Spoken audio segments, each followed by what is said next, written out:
दोस्तों, दिवाली का समय नज़दीक आ रहा है।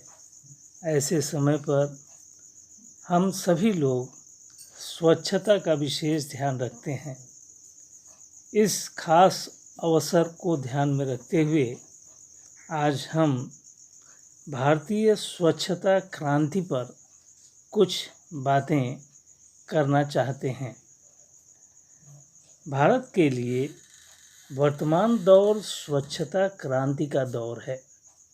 भारत में यह क्रांति काफ़ी देर से आई है। बहुत से देशों में यह क्रांति बहुत पहले ही आ गई थी। आज उन देशों का हम उदाहरण देते हैं। देर से ही सही, सौभाग्यवश अगर ये क्रांति आई है तो इसका स्वागत करना प्रत्येक भारतीय का परम कर्तव्य होना चाहिए। गुजरात के एक सपूत गांधी जी ने आज़ादी के लिए अहिंसा को क्रांतिकारी बना दिया। गुजरात के दूसरे सपूत मोदी जी ने स्वच्छता को क्रांतिकारी बना दिया।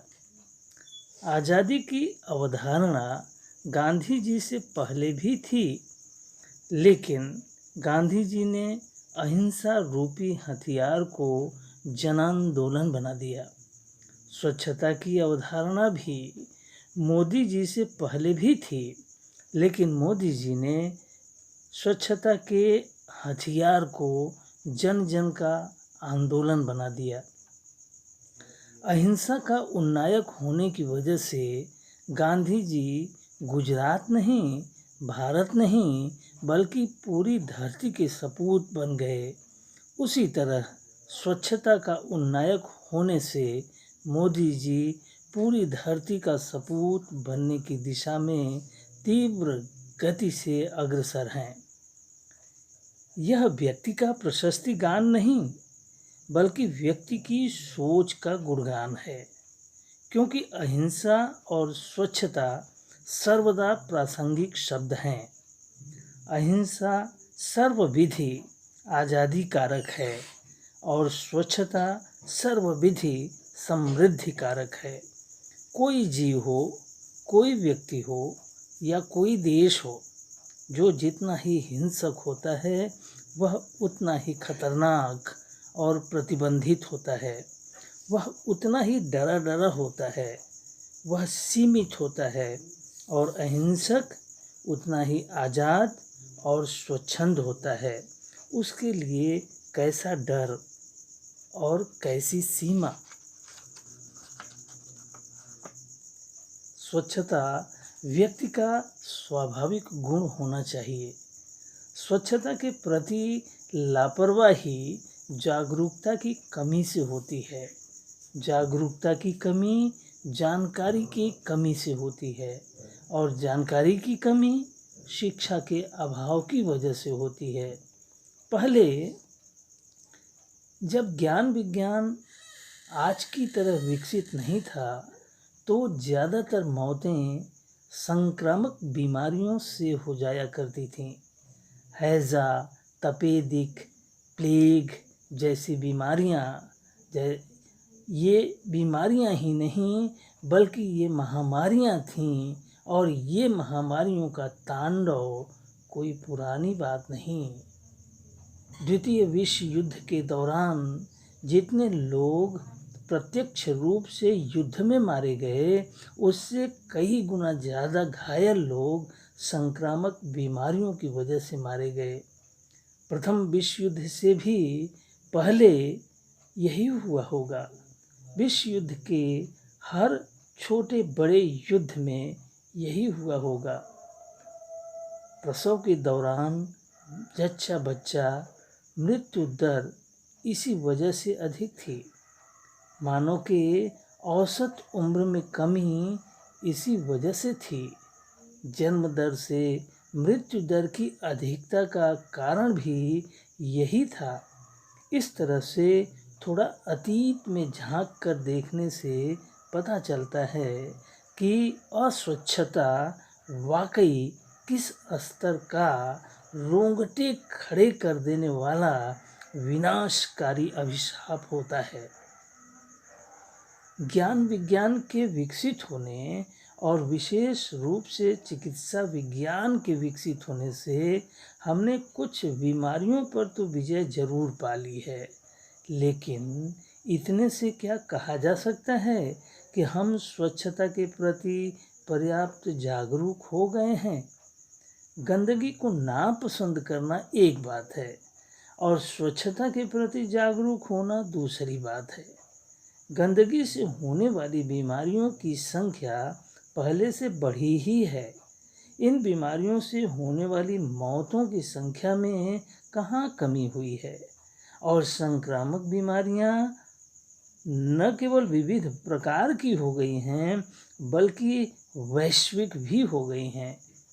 स्वच्छता के प्रति जागरूकता के कई स्तर हो सकते हैं। जैसे एक व्यक्ति अपने घर की सफाई तो करता है, लेकिन अपने घर का कूड़ा सड़क पर ही फेंक देता है। वह समझता है कि सड़क की सफाई तो उसकी जिम्मेदारी है नहीं, यह तो नगर निगम की जिम्मेदारी है। एक व्यक्ति अपने शौक के लिए पान, गुटखा या तंबाकू का सेवन करता है और सड़क पर ही थूक देता है। दुकान के बगल में, गली के मोड़ पर या सड़क के किनारे लगे कूड़े के ढेर से उठने वाली असह्य दुर्गंध को नाक पर रुमाल रखकर लोग झेल तो लेते हैं, लेकिन इसके विरुद्ध कुछ करने का प्रयास नहीं करते। स्टेशनों, अस्पतालों, सरकारी भवनों इत्यादि में या इनके बाहर की गंदगी लोगों को आंदोलित नहीं करती। स्वच्छता से संबंधित कर्मचारियों और प्रभावित नागरिकों में संवैधानिक कानूनों के होने और सरकारी नियमों के लागू होने के बावजूद अगर कर्तव्य विमुखता की ही प्रधानता देखी जाती है तो स्वच्छता के प्रति जागरूकता हुई ही कहाँ। शिक्षित हुए बिना जागरूकता की अपेक्षा करना ईमानदारी पूर्ण नहीं है। जागरूक हुए बिना कर्तव्य पालन की अपेक्षा करना भी ईमानदारी पूर्ण नहीं है। भय के द्वारा कर्तव्य पालन तो संभव है, लेकिन कर्तव्य के प्रति निष्ठा तो निस्संदेह जागृति का ही परिणाम होती है। किस प्रकार की समझदारी से जागृति आती है, किस प्रकार की निष्ठा से कर्तव्य पालन होता है और किस प्रकार की जागृति से शिक्षा के प्रति आग्रह बढ़ता है, इसे स्वच्छता के संदर्भ में जानने का प्रयास करते हैं। प्रकृति में कोई भी पदार्थ सीधे उपभोग या उपयोग के योग्य नहीं होता। उसका उपयोगी तत्व अनुपयोगी तत्व से घिरा होता है। जैसे नारियल का खाने योग्य रसदार एवं स्वादिष्ट पदार्थ कठोर कवच एवं मजबूत रेशों से घिरा होता है, उसी तरह गेहूं या अन्य कोई अनाज भी आवरण युक्त होता है। इस बात को विशेष तौर पर ध्यान में रखने की जरूरत है। प्रकृति में मंथन की क्रिया स्वभावतः होती है। मंथन क्रिया के उपरांत शुद्ध और अशुद्ध या अमृत और विष दोनों की प्राप्ति होती है। समुद्र मंथन इस क्रिया का प्रतीक है। अमृत तत्व की कामना तो प्रत्येक व्यक्ति करता है, लेकिन विष की कामना कोई नहीं करता। अगर विष तत्व का सही निस्तारण न किया जाए तो वह अनेक प्रकार से हानिकारक सिद्ध होता है। इसी तरह मानव के और अन्य सभी जीवों के शरीर में स्वभावतः मंथन की क्रिया होती है। जैसे कि खाए पिए पदार्थों का शरीर में पाचन होता है, जिसमें अमृत तुल्य रस से शरीर में ओज बनता है, लेकिन विष तुल्य अपशिष्ट पदार्थों से शरीर में हानिकारक तत्व बनते और फैलते हैं। अगर यथा समय शरीर से अपशिष्ट पदार्थों जैसे मल, मूत्र, पसीना इत्यादि का निस्तारण न हो तो शरीर को अनगिनत बीमारियों का घर बनते देर नहीं लगती। यद्यपि प्रकृति ने शरीर के समस्त अपशिष्ट पदार्थों के निर्गमन हेतु 9 द्वारों का विधान किया हुआ है, जैसे 2 आँखें, 2 कान, 2 नासिका, 1 मुख, 1 मल द्वार और 1 मूत्र द्वार।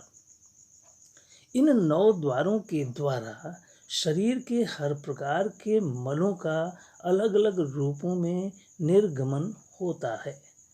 अगर इन द्वारों की स्वच्छता का उचित ध्यान न रखा जाए तो मल निस्तारण की क्रिया बाधित होती है। इन 9 द्वारों से प्राकृतिक रूप से हो रही निस्तारण की प्रक्रिया को पूर्ण मान लेना पर्याप्त नहीं होगा।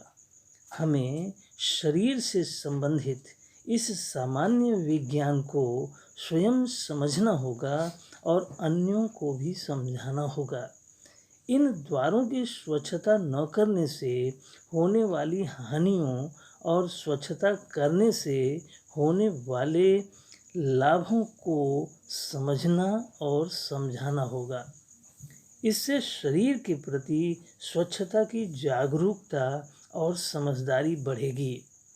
जिस तरह धरती पर असंख्य नदी, नालों, जंगलों, पर्वतों इत्यादि के जाल से बिछे हुए हैं, उसी तरह शरीर में भी नाड़ियों, शिराओं और असंख्य धमनियों के रूप में नदी नालों के जाल से बिछे हुए हैं। अस्थियों के रूप में पर्वतों और रोमों के रूप में वनस्पतियों की उपस्थिति देखी जाती है। कहा भी जाता है कि ब्रह्मांड का कोई भी ऐसा पदार्थ नहीं है जो इस शरीर में न हो, और शरीर का कोई भी ऐसा पदार्थ नहीं जो ब्रह्मांड में न हो। वस्तुतः शरीर एक लघु ब्रह्मांड है और ब्रह्मांड एक विशाल शरीर है। यह सुनिश्चित है कि अगर नदियों में जल का पर्याप्त प्रवाह हो तो अनेकों प्रकार के प्रदूषणकारी तत्वों का अपने आप सफाया होता रहता है। उसी तरह शरीर की नाड़ियों में रक्त का पर्याप्त प्रवाह होते रहने से शरीर को प्रदूषित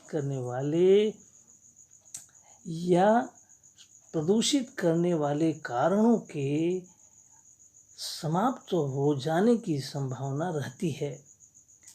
शरीर को बीमार करने वाले तत्वों का इस तरह से स्वतः सफाया होता रहता है।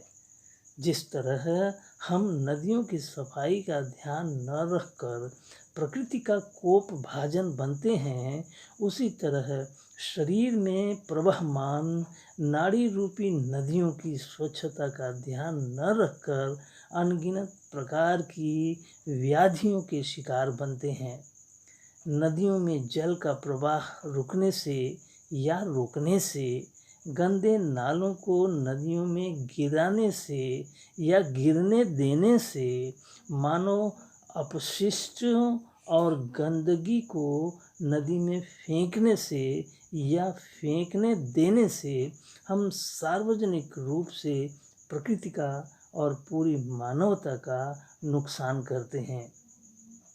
उसी तरह हम खाद्य और पेय पदार्थों की स्वच्छता का ध्यान न रखकर घर, पड़ोस और समाज में व्याप्त गंदगियों के प्रति उदासीन होकर और अपने पर्यावरण को हर विधि स्वच्छ रखने का संकल्प न लेकर व्यक्तिगत रूप से अपने शरीर के प्रति अत्याचार करते हैं।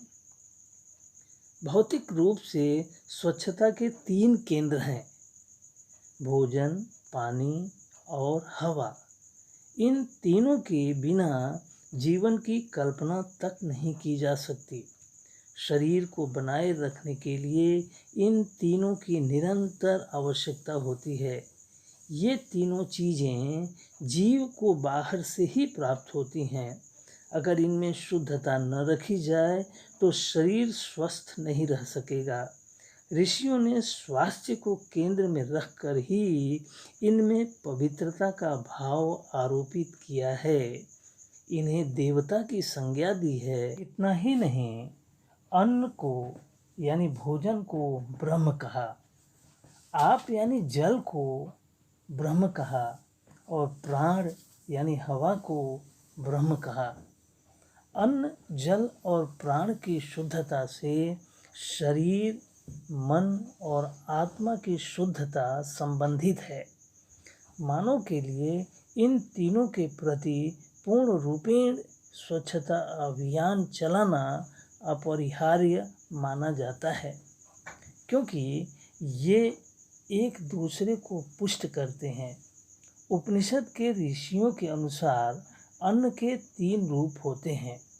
पहला स्थूल रूप, जिससे मल बनता है, दूसरा मध्यम रूप जिससे मांस बनता है, और तीसरा सूक्ष्म रूप होता है जिससे मन बनता है। इसलिए कहा जाता है कि जिस प्रकार के अन्न का हम सेवन करते हैं उसी प्रकार का हमारा मन बनता है। उसी तरह से जल के स्थूल रूप से मूत्र, मध्यम से रक्त और सूक्ष्म रूप से प्राण बनता है। अब अगर जल शुद्ध न हो और पवित्र न हो तो हम रक्त की शुद्धता और प्राण की पवित्रता की अपेक्षा कैसे कर सकते हैं। हमारे ऋषि मुनि इस बात को जानते थे कि इन गूढ़ बातों को सामान्य जनमानस को बताना आसान नहीं। इसलिए पूजा पाठ, प्रार्थना, तीर्थ, व्रत, उपवास इत्यादि प्रणालियों का प्रचलन प्रारंभ किया। इन सब के पीछे जो सबसे महत्वपूर्ण बात थी वो यही कि लोग अपने जीवन में स्वच्छता अपनावें। इसीलिए वैदिक मंत्रों में स्वच्छता का मंत्र पहले पढ़ा जाता है। शरीर, स्थान, द्रव्य, आसन, मन, वाणी आदि सभी कुछ के पवित्र होने की अनिवार्यता मानी गई है। शरीर केंद्रित स्वच्छता का भाव जागृत होने पर समाज केंद्रित स्वच्छता का भाव जगता है, क्योंकि शारीरिक कार्य प्रणाली का बोध होने पर यह समझदारी विकसित होती है कि सामाजिक स्वच्छता के बिना व्यक्तिगत स्वच्छता का संकल्प पूरा नहीं हो सकता, क्योंकि व्यक्ति समाज की एक इकाई मात्र होता है। व्यक्ति समाज रूपी माला का एक फूल होता है। वह अपनी अनेक आवश्यकताओं की पूर्ति के लिए परस्पर निर्भर होता है। इसलिए उसकी स्वच्छता के लिए उससे संबंधित हरेक व्यक्ति की और हरेक वस्तु की स्वच्छता अनिवार्य है। इस तरह से वह स्वयं के साथ साथ घर, परिवार, पड़ोस और समाज की स्वच्छता का ध्यान रखता है। इसके बाद पर्यावरण की स्वच्छता की जागृति आती है। शुद्ध हवा के लिए वातावरण की स्वच्छता का बोध होता है। अब उसे समझ में आने लगता है ध्वनि प्रदूषण उसके और अन्य सभी के श्रवणता के लिए घातक है। वायु प्रदूषण उसकी श्वास प्रणाली के लिए ही नहीं बल्कि सभी के जीवन के लिए प्राणघातक है। और जल प्रदूषण संपूर्ण मानवता के लिए संकटपूर्ण और अस्तित्व के लिए बहुत बड़ा खतरा है। अब उसके मन में इन तीनों यानी जल की स्वच्छता, वायु की स्वच्छता और ध्वनि की स्वच्छता के लिए कुछ सकारात्मक करने का हृदय से संकल्प उठता है और अब वह अपने संकल्प को कार्य रूप में परिणत करने का ईमानदार प्रयास करता है। एक बात यहाँ स्पष्ट करते चलें कि यह जागृति की बात है। सरकारी आदेश के द्वारा, कानूनी भय के द्वारा बलपूर्वक या किसी लोभ लालच के द्वारा स्वच्छता से संबंधित कार्य कराया तो जा सकता है, लेकिन ये सब प्रदर्शनकारी होगा और आदेश का पालन करने जैसा होगा, या फिर डर से बचने के उपाय जैसा होगा, या उपहार, सम्मान, पुरस्कार, पदोन्नति या प्रतिष्ठा के लालच में किए गए कार्य जैसा होगा। स्वच्छता के लिए ये सारे प्रयास कुछ भी हों, जागृति कारक नहीं हो सकते, क्योंकि जागृति बाहर से थोपने से नहीं आती। जागृति तो शिक्षण से आती है। ध्यान रहे, जागृति प्रशिक्षण से भी नहीं आती। जागृति केवल शिक्षण से और विशेष रूप से आत्म शिक्षण से आती है। क्या यही कारण नहीं कि इतने सरकारी आदेशों, कानूनी व्यवस्थाओं और शिक्षण संस्थाओं के बावजूद गंदगी आज भी चौतरफा राज कर रही है? क्या अब सारी नदियां साफ हो गईं? क्या नदियों में विनाशकारी नालों का गिरना बंद हो गया?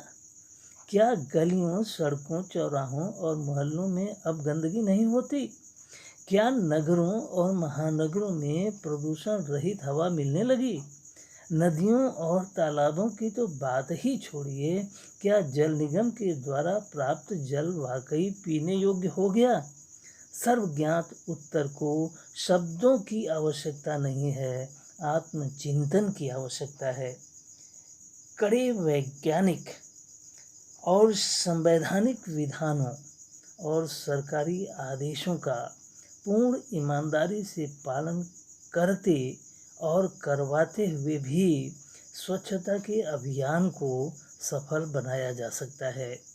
बहुत से देशों में इस तरह के अभियानों को पूर्ण रूपेण सफलता मिली है।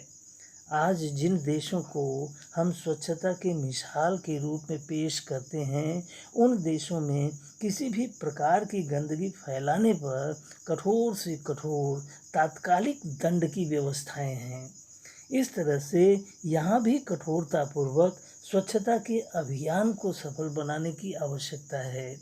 इस माध्यम से भी स्वच्छता के प्रति जन जागृति की संभावना है ही।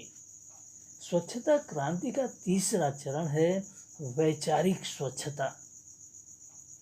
सफाई, शुद्धता और पवित्रता वैसे तो पर्यायवाची शब्द कहे जाते हैं,